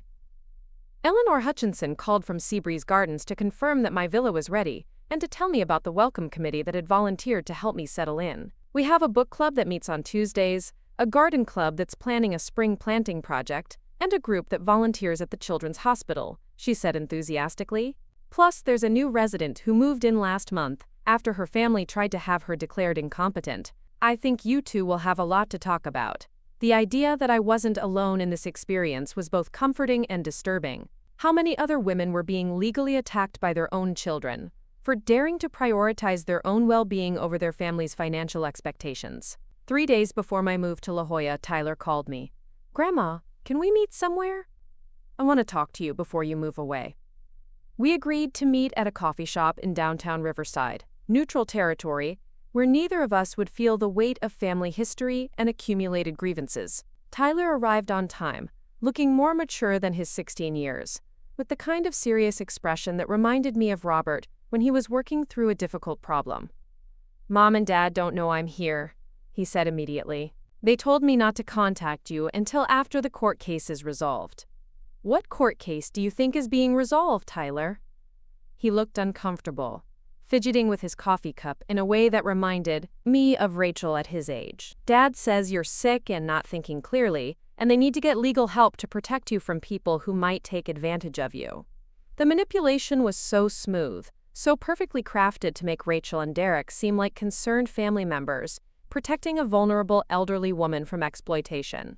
Tyler had no way of knowing that the only people who had been taking advantage of me were his own parents. Tyler, what do you think? Do I seem sick or confused to you? He studied my face carefully, apparently looking for signs of the mental impairment his parents had described. You seem like yourself, just more. I don't know, more sure of things. I am more sure of things. Having a heart attack taught me that life is shorter than we like to think, and spending it trying to please people who don't appreciate you is a waste of precious time. Tyler was quiet for a moment, processing information that contradicted everything his parents had told him. Are you really giving away all your money to charity? I'm giving most of it to organizations that help people who can't help themselves. I'm keeping enough to live comfortably for the rest of my life, and I've set aside money for your college education. What I'm not doing is funding your parents' lifestyle anymore. Because they didn't visit you in the hospital? The question was so direct, so free of the manipulation and justification his parents layered over everything, that I realized Tyler might be the only honest person in my family. Because they've spent years treating me like a bank account rather than a person they love. The hospital incident was just the moment I finally understood that pattern clearly. Tyler nodded slowly. I've noticed that. Every time we visit you, they always ask for something. And every time you ask them for something, they're too busy or they have excuses. Have you noticed that? Or have you just now put it into words? I've noticed it for a while. Emma has too. She said last year that you always seem sad when we leave, like you wanted us to stay longer but didn't want to ask. The insight from my 12-year-old granddaughter was so accurate that I felt tears forming in my eyes. Children see things adults learn to ignore or rationalize away. Tyler, can I ask you something honestly? Do you visit me because you want to spend time with me, or because your parents tell you to? He considered the question seriously. Both, I guess. They tell us we have to visit you, but I usually enjoy talking to you once we're there. It's just that they always make it feel like an obligation rather than something fun. What would make it feel more fun? If we could just hang out without them asking you for money or talking about adult stuff the whole time. If we could do something together, like go somewhere or work on a project. If it felt like you actually wanted to see us, rather than like you were just being polite because we're family. The conversation lasted 2 hours, and by the end, I understood that Tyler and Emma had been casualties of their parents' dysfunction as much as I had. They'd been taught to see me as a source of gifts and money, rather than as a grandmother who loved them and wanted to know them as individuals. Tyler, I want you to know that moving to La Jolla doesn't mean I don't want to see you anymore. It means I want to see you on different terms. If you want to visit me, you're always welcome. If you want to call me just to talk, I'd love that. But I'm not going to be available for your parents to use as a babysitter or ATM anymore. I think that's probably good for all of us, Tyler said with surprising wisdom. Mom and Dad have gotten kind of weird about money lately. They talk about what they're going to do with your house and your money, like it's already theirs. The casual revelation hit me like a physical blow. Rachel and Derek hadn't just been counting on my inheritance. They'd been planning how to spend it. What kind of things do they talk about? Tyler looked uncomfortable, apparently realizing he'd shared more than he intended. Just stuff. Dad wants to buy a bigger house and a boat. Mom talks about private school for Emma and a new car. They have a list of things they're going to do when when I died. They had been planning my death like a windfall, calculating the benefits my passing would bring to their lives. Tyler, I'm going to tell you something and I want you to remember it. Your parents are about to learn a very difficult lesson about taking people for granted. They're going to be angry, and they're going to try to blame me for their disappointment. But what's really happening is that they're facing the consequences of treating someone they claim to love like a resource instead of a person. After Tyler left, I sat in the coffee shop for another hour, processing the conversation and the casual way he'd revealed his parents' calculating attitude toward my death. The legal petition to have me declared incompetent wasn't just about controlling my current decisions. It was about ensuring their access to assets they'd already mentally claimed. The realization crystallized something that had been forming in my mind since Christmas morning in the hospital. This wasn't a family conflict that could be resolved through better communication or mutual understanding. This was a fundamental disagreement about whether I existed as an autonomous person with my own rights and needs, or as a resource to be managed for other people's benefit. Rachel and Derek had chosen to see me as a resource.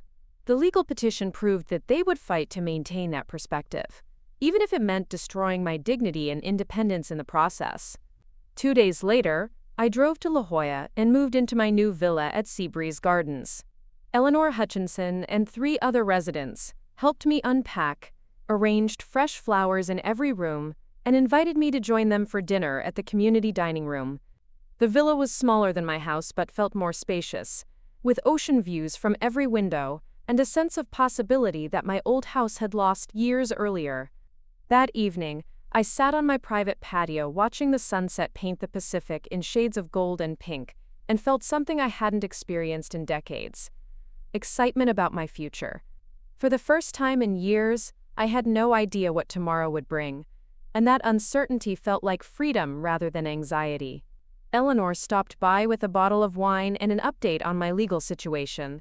Her connections in the legal community had provided information about Rachel's attorney, a man known for taking questionable cases if the fees were substantial enough. "Word is that your daughter's lawyer advised against filing the petition," Eleanor said as we shared the wine on my patio.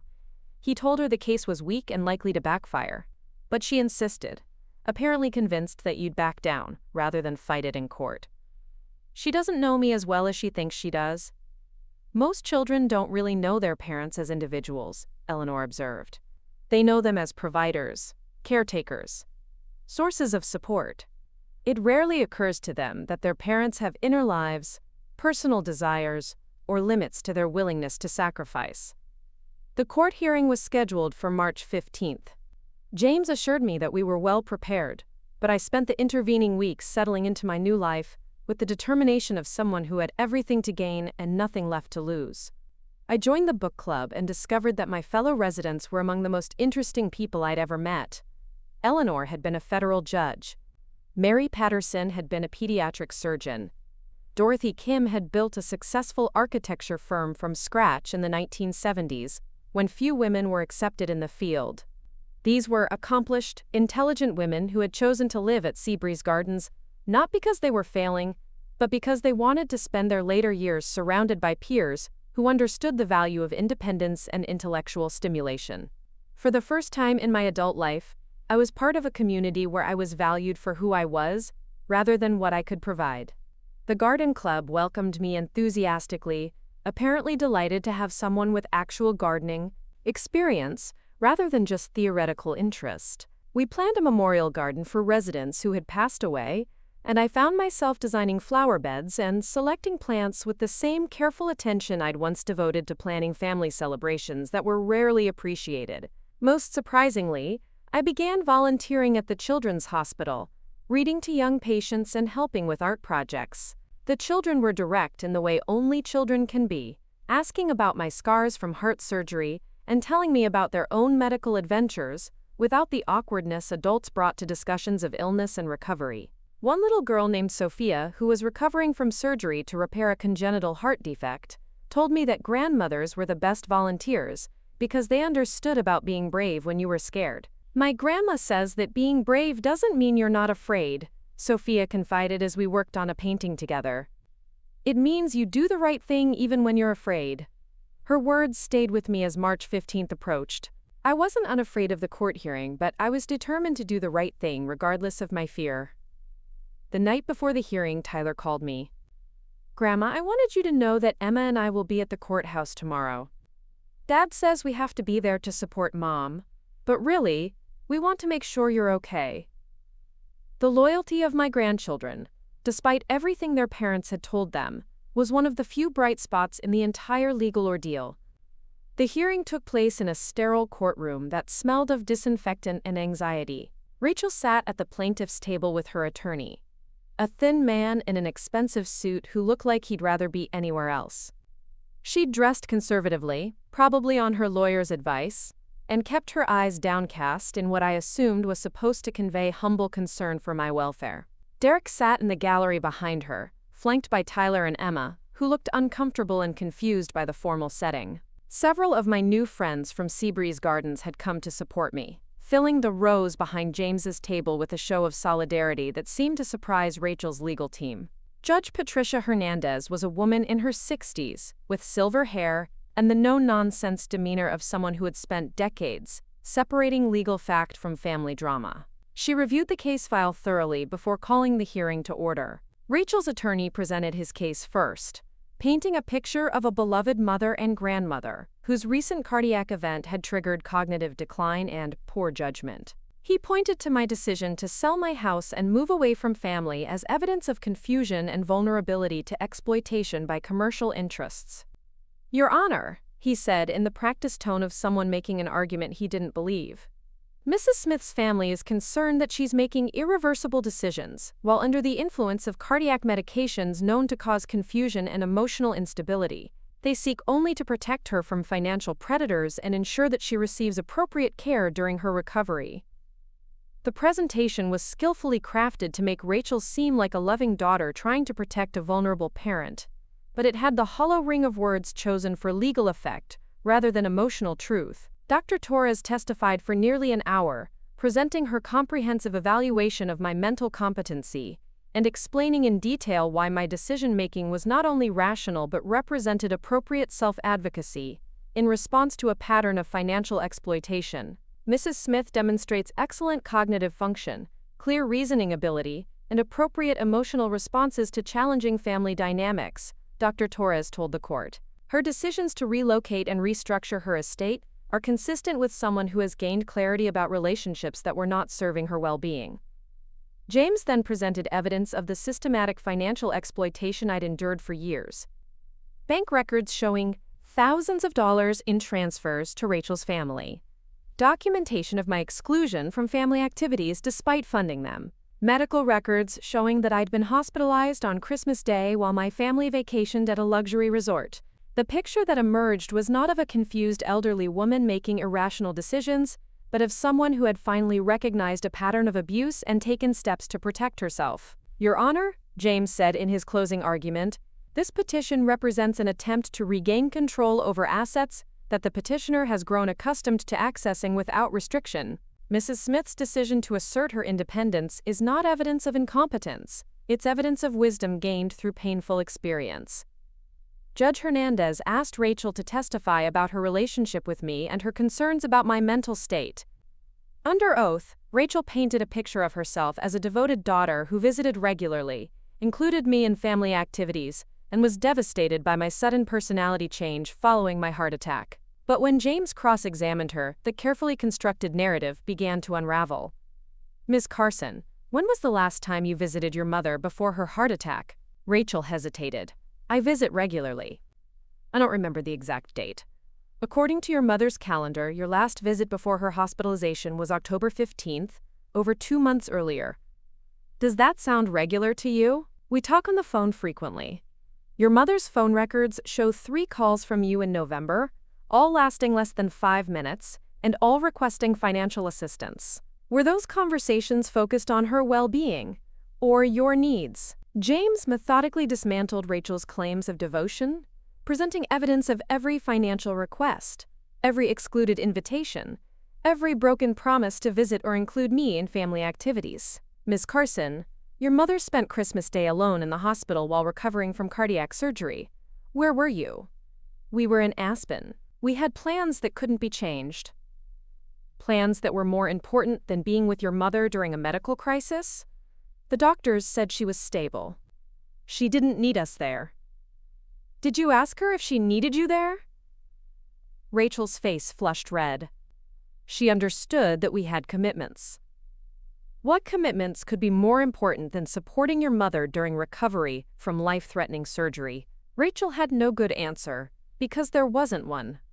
James had exposed the fundamental selfishness that had driven her relationship with me for years. Judge Hernandez recessed the court for 30 minutes to review the evidence. When she returned, her decision was swift and decisive. Having reviewed all testimony and evidence presented, this court finds no basis for the petitioner's claims of mental incompetence. Mrs. Smith demonstrates clear cognitive function and rational decision-making ability. Her choices to relocate and restructure her estate appear to be appropriate responses to circumstances that any reasonable person would find concerning.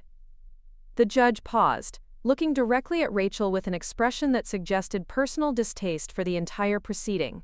Furthermore, this court is troubled by evidence suggesting that this petition may have been filed not out of genuine concern for Mrs. Smith's welfare, but in an attempt to regain control over financial assets.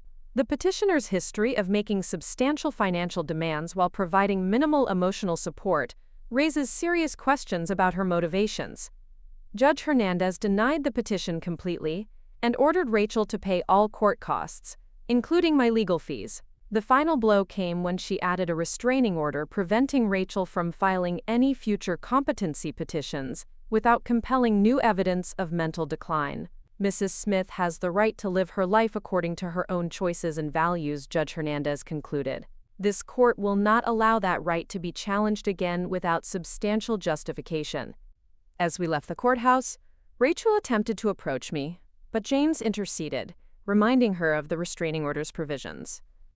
She stood on the courthouse steps, looking lost and confused, apparently unable to process that her attempt to control me had not only failed, but had resulted in legal consequences for her. Tyler and Emma broke away from their parents and walked over to where I stood with my friends from Seabreeze Gardens. "Grandma, are you okay?" Emma asked, looking worried. "I'm better than I've been in years," I told her honestly. "Can we still visit you in La Jolla?" Tyler asked. "Anytime you want, as long as your parents agree to drive you. Or when you're old enough to drive yourselves." "We will," Emma said firmly. "And we're sorry about all this legal stuff. We didn't know Mom was going to do that." Rachel and Derek walked past us without speaking, apparently too humiliated by their legal defeat to maintain even the pretense of family unity. That evening, I celebrated with Eleanor and my other friends at Seabreeze Gardens, sharing wine and laughter on the community patio overlooking the ocean. For the first time in decades, I was surrounded by people who valued me for who I was rather than what I could provide for them. "So what's next for you?" Eleanor asked as we watched the sunset paint the sky in brilliant colors. "I'm going to learn how to live for myself," I said. "I'm going to pursue interests I put aside for years while I was busy taking care of everyone else. I'm going to travel, read books, make new friends, maybe even fall in love again." "And your family?" "They'll have to decide what kind of relationship they want with me, now that money isn't part of the equation." Tyler and Emma seemed genuinely interested in knowing me as a person. Rachel and Derek will have to figure out how to fund their lifestyle without my support. Over the following months, the transformation was remarkable. Tyler called me every week, often just to talk about school, friends, or ideas he was working through. Emma visited twice, once with Tyler for a weekend at the beach, and once with a friend whose family was vacationing in San Diego. Both visits were relaxed and genuine, focused on spending time together rather than asking for anything. Rachel and Derek, by contrast, seemed to have disappeared from my life entirely. There were no calls, no visits, no acknowledgement of birthdays or holidays. The silence was initially painful, but it gradually became peaceful as I realized that their absence removed a source of constant tension and disappointment from my life. My new life exceeded every expectation I'd had when I first toured Seabreeze Gardens. The book club introduced me to authors I'd never read and ideas I'd never considered. The garden club gave me opportunities to work with my hands and create beauty for others to enjoy. The volunteer work at the Children's Hospital connected me with young people who reminded me daily that resilience and hope are renewable resources. Most surprisingly, I did fall in love again. Dr. William Chen, Mrs. Chen's son who was visiting from Los Angeles, was a widowed cardiologist who understood both the medical and emotional aspects of recovery from cardiac surgery. Our friendship developed slowly over several months of dinners and long walks on the beach, built on mutual respect and genuine affection, rather than dependency or obligation.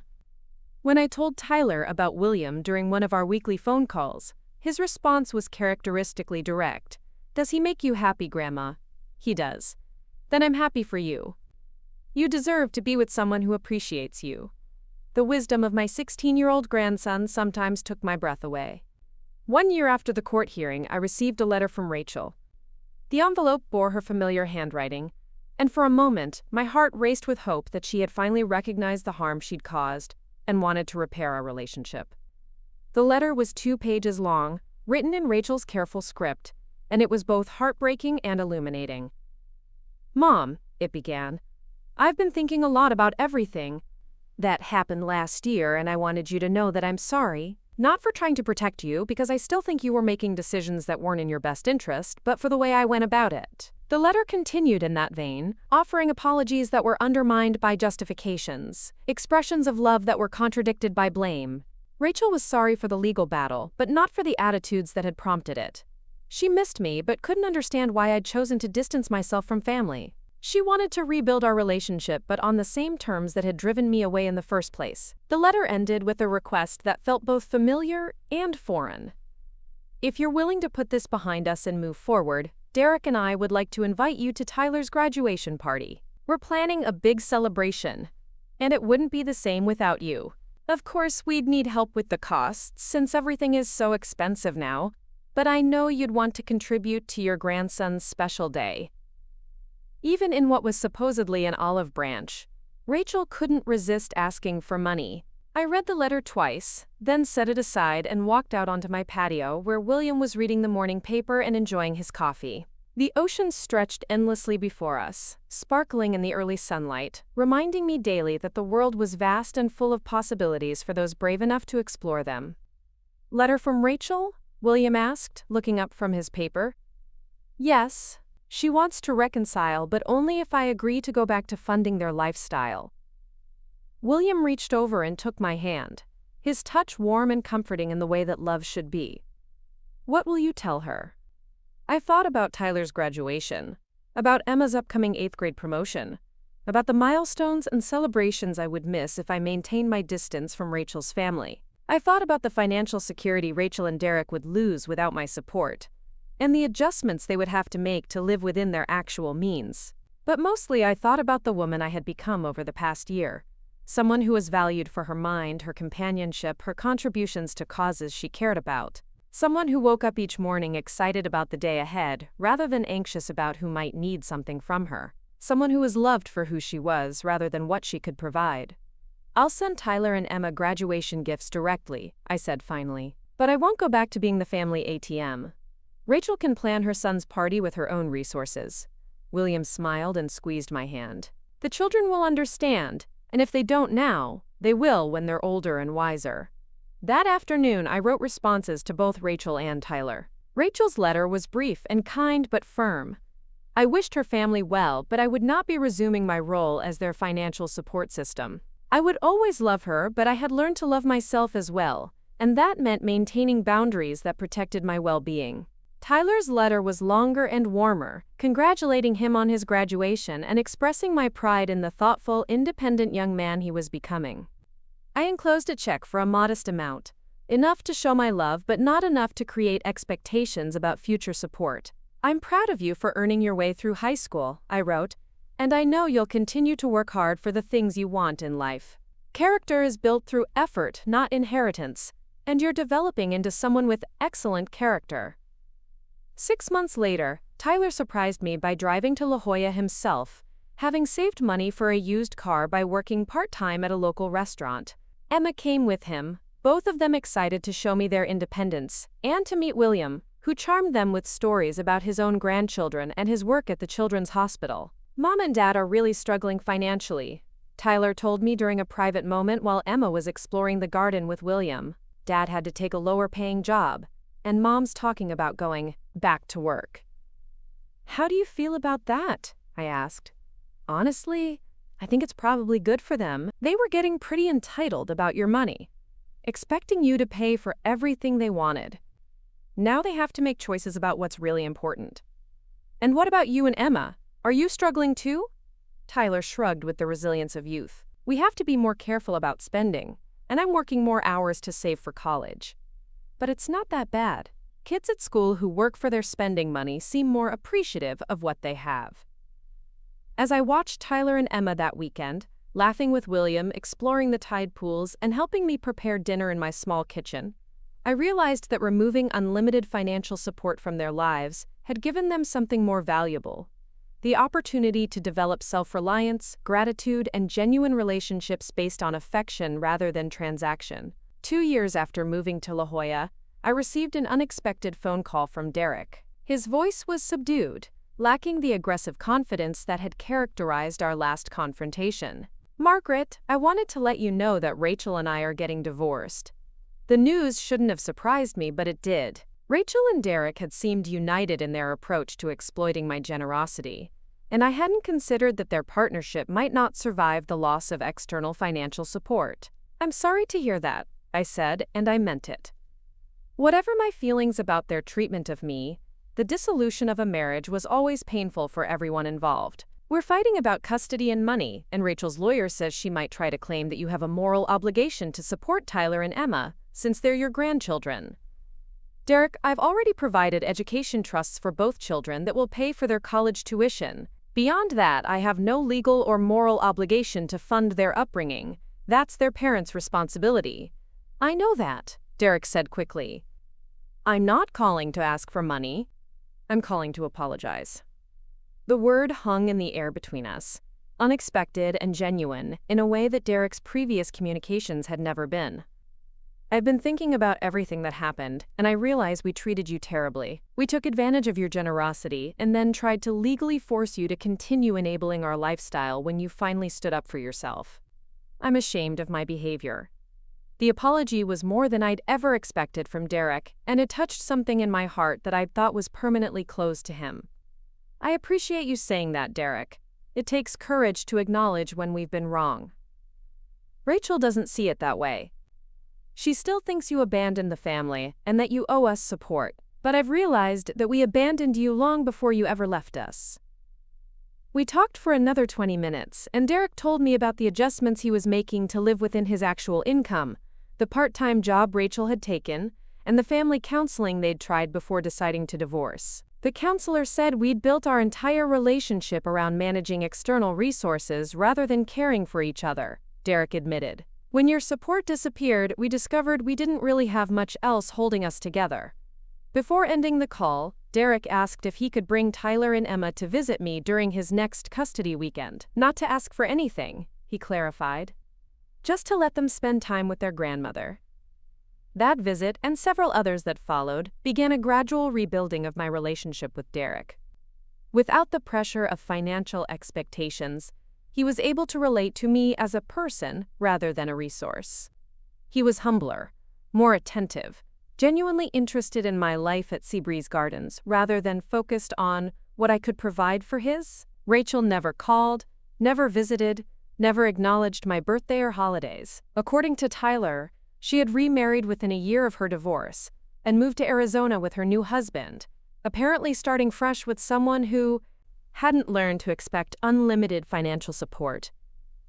Do you miss her? Tyler asked during one of his visits. The question was complicated, because I missed the daughter I'd thought I had, the loving family relationship I'd believed we shared. But I didn't miss the actual relationship we'd had, built on exploitation and maintained through emotional manipulation. I miss the idea of her, I told Tyler honestly. I miss having a daughter who loved me for who I am, rather than what I could provide. But I don't miss being treated like an ATM. She'll probably come back eventually, Tyler said with the wisdom that continued to surprise me. When she realizes that new relationships built on taking, rather than giving, don't work out any better than old ones. 5 years after my heart attack, I celebrated my 78th birthday surrounded by friends who had chosen to be in my life because they enjoyed my company. William and I had married in a small ceremony on the beach at Seabreeze Gardens, attended by Tyler, Emma, Derek, and a dozen residents who had become my chosen family. Eleanor Hutchinson, now 83 and still sharp as a blade, raised a toast that evening that captured everything I'd learned about the difference between being loved and being used. To Margaret, she said, who discovered that the greatest gift we can give ourselves is the courage to stop accepting less than we deserve. As I looked around the table at faces that lit up when they saw me, at people who called just to hear my voice, who visited because they missed me, who celebrated my happiness without calculating what they could gain from it, I realized that my heart attack had saved my life in more ways than one. It had taught me the difference between existing for other people and living for myself. It had shown me that love shouldn't require sacrificing my dignity, my independence, or my right to be treated with respect. Most importantly, it had given me the courage to choose relationships based on mutual care, rather than one-sided obligation. The lawyer's papers that had once threatened my freedom had become the foundation of my liberation. The family that had tried to control me through legal action had learned that some things can't be litigated: self-respect, personal dignity, and the right to live life on your own terms. Standing on my patio that night, Listening to the ocean waves and feeling William's hand in mine, I understood that sometimes the greatest gift we can give the people we love is the refusal to enable their worst impulses. Tyler and Emma had become more thoughtful, more grateful, more independent young people because I had stopped funding their entitlement. Derek had learned to appreciate relationships built on genuine connection rather than financial transaction. Even Rachel, somewhere in Arizona with her new husband, would eventually discover that patterns of exploitation don't lead to lasting happiness. The legal battle that was meant to strip away my autonomy had instead confirmed my right to live according to my own values. The family that had tried to reduce me to a source of funding had inadvertently taught me that I was worth so much more than money could ever represent. As the evening wound down and our guests began to leave, Tyler approached me with an envelope in his hand. At 21, he had grown into a thoughtful young man who worked 2 part-time jobs while attending community college, having learned the value of earning his own way through life. "Grandma, I wanted to give you this," he said, handing me the envelope with the serious expression he'd inherited from his grandfather Robert. Inside was a handwritten letter on simple notebook paper, the kind of gift that meant more than any expensive present ever could. "Dear Grandma," it began, "I've been thinking about writing this letter for a long time, but I wanted to wait until I was old enough to really understand what happened between you and Mom and Dad. Now that I'm in college and working to pay my own expenses, I finally get it. You didn't abandon us when you moved to La Jolla. You taught us something nobody else was willing to teach. That love isn't about taking everything someone offers just because they're willing to give it. Real love means caring about someone's happiness, even when it doesn't benefit you. For years, I watched Mom and Dad ask you for money, help, and support without ever asking what you needed or wanted in return. I watched you give and give and give, and I thought that was just what grandmothers did. I didn't understand that you were a person with your own dreams and needs and feelings. When you finally said no, when you moved away and changed your will, I was angry at first because it disrupted the life I was used to. But now I realize you gave me the greatest gift you could. You showed me what it looks like to respect yourself enough to demand respect from others. Because of your example, I've learned to work for what I want instead of expecting it to be handed to me. I've learned to appreciate the people in my life who care about my well-being, not just what I can do for them.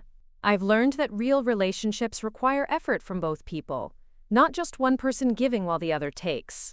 Emma feels the same way, even though she's still figuring out how to put it into words. We both know that having a grandmother who loves us enough to teach us these lessons is better than having one who just writes checks whenever we ask. I hope you know that everything you went through, all the pain and legal battles and family conflicts, wasn't for nothing. You didn't just save yourself from being used. You saved Emma and me from becoming users. You didn't just teach us about money. You taught us about character. Thank you for being brave enough to choose yourself when nobody else would. Thank you for showing us what self-respect looks like. And thank you for loving us enough to let us learn how to earn love instead of just expecting it. I love you, Grandma. Not because of what you've given me, but because of who you are and who you've helped me become. Your grateful grandson, Tyler." By the time I finished reading, tears were streaming down my face, but they were tears of joy rather than sorrow. Tyler's letter represented everything I had hoped would come from my decision to prioritize my own well-being. The possibility that standing up for myself might inspire others to develop their own strength and integrity. "Tyler," I said, pulling him into a hug that felt like forgiveness for every painful moment of the past 5 years. "This letter is the most precious gift anyone has ever given me." "I mean every word of it," he said. "And so does Emma. We're proud to be your grandchildren, and not because of your money." Later that night, after everyone had gone home and William had fallen asleep beside me, I sat on our patio with Tyler's letter in my hands, thinking about the journey that had brought me to this moment of perfect contentment. 5 years earlier, I had been a woman who defined herself entirely through her ability to meet other people's needs. I had measured my worth by how much I could give, how many problems I could solve, how many people I could make happy at the expense of my own happiness. The heart attack that nearly killed me had actually saved my life by forcing me to confront the reality that giving everything away hadn't earned me the love and appreciation I craved. Instead, it had taught my family to see me as a resource rather than a person, someone whose value was measured by her usefulness rather than her inherent worth. The legal battle that was meant to destroy my independence had instead confirmed my right to live according to my own values. Rachel's attempt to have me declared incompetent had backfired spectacularly, resulting in court-documented proof of my mental competency and legal protection against future manipulation. The move to La Jolla that was supposed to isolate me from family had instead connected me with a community of people who valued me for who I was. The restructuring of my will that was meant to punish my family had actually liberated them from the unhealthy dependency that was preventing them from developing their own strength and character. Most importantly, the decision to choose myself for the first time in my adult life had opened up possibilities I never could have imagined while I was focused on being everything to everyone else. At Seabreeze Gardens, I had discovered that retirement could be a time of growth and exploration rather than decline and isolation.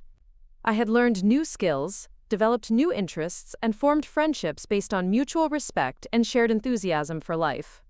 My volunteer work at the Children's Hospital had shown me that I could make a meaningful contribution to the world without sacrificing my own well-being. The children I read to and the families I supported appreciated my time and attention without expecting unlimited availability or financial support. My relationship with William had taught me what love looked like when it was based on companionship and mutual care rather than obligation and guilt. We enjoyed each other's company, supported each other's interests, and built a life together that enhanced both of our individual happiness. Even my relationship with Derek had evolved into something healthier once money was removed from the equation. Without the pressure of financial expectations, he was able to relate to me as a person rather than a resource, and I was able to appreciate his genuine qualities without the resentment that had built up over years of feeling used. Tyler and Emma had grown into young people I was genuinely proud to call my grandchildren, not because they reflected well on my parenting or provided validation for my sacrifices, but because they were developing into individuals with integrity, work ethic, and appreciation for the relationships in their lives. As for Rachel, her absence from my life had become a gift rather than a loss. The constant anxiety of wondering when she would call with another request, another crisis, another demand for financial support, had been replaced by the peace of knowing that my days belonged to me.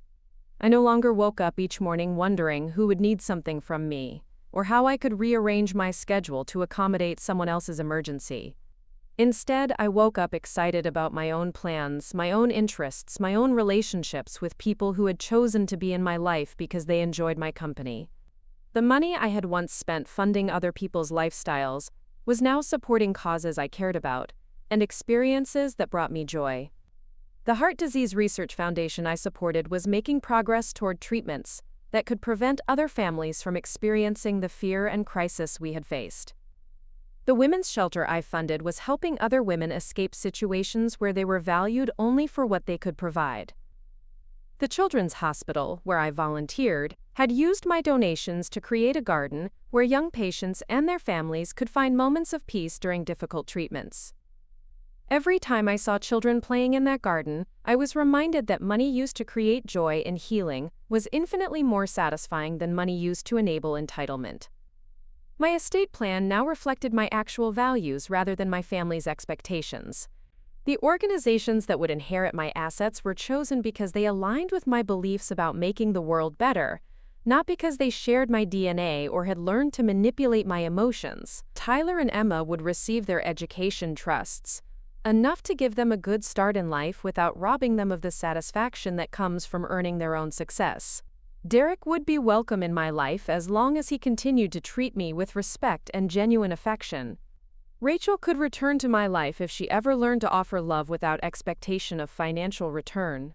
But my primary obligation was no longer to preserve family harmony or enable other people's comfort. My primary obligation was to live authentically, love genuinely, and use my remaining years to create meaning and joy rather than just meet endless demands. The legal papers that had once threatened my freedom now sat in my desk drawer as reminders of how far I had come. The conservatorship petition that was meant to strip away my autonomy had instead documented my competency and my right to make my own choices. The court victory that confirmed my mental capacity had also established legal precedent, protecting me from future attempts at manipulation. But the real victory wasn't legal. It was personal. I had learned to distinguish between being loved and being used, between family obligation and family exploitation, between giving from love and giving from guilt. I had discovered that saying no to unreasonable demands didn't make me selfish. It made me honest. Setting boundaries didn't damage relationships. It revealed which relationships were worth preserving. Choosing my own happiness didn't make me a bad mother or grandmother. It made me a good example of what self-respect looked like.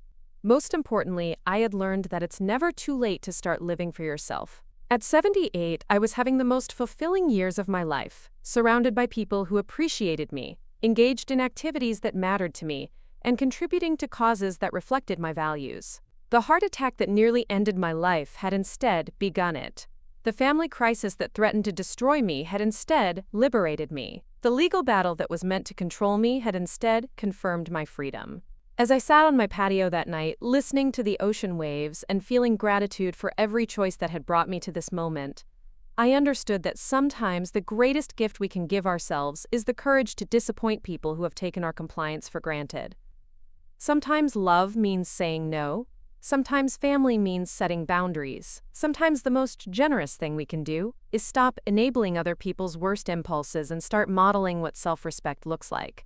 The Christmas I spent alone in a hospital bed had taught me that being alone with people who love themselves is better than being surrounded by people who only love what you can provide for them. The legal papers that tried to declare me incompetent had proven that I was finally competent enough to put my own well-being first. And the family that accused me of abandoning them had learned that abandonment works both ways. When you consistently treat someone as a resource rather than a person, you abandon them long before they have the courage to leave. My story wasn't unique. Across the country, there were women like me who had spent decades giving everything to families who took their generosity for granted. There were mothers and grandmothers who measured their worth by their willingness to sacrifice, who equated love with unlimited giving, who had forgotten that they were people with their own needs and dreams and rights. But my story proved that it's never too late to change the narrative. It's never too late to choose yourself. It's never too late to demand the respect you've been giving others for free. The legal papers that once threatened my freedom now reminded me daily that I had the right to live life on my own terms. The family that once defined my worth now had the opportunity to earn my love through genuine care rather than expect it through obligation. And the heart that had nearly stopped beating in that hospital room on Christmas Day now beats steadily with the rhythm of a life finally being lived for the person whose chest it called home. Up next, you've got 2 more standout stories right on your screen.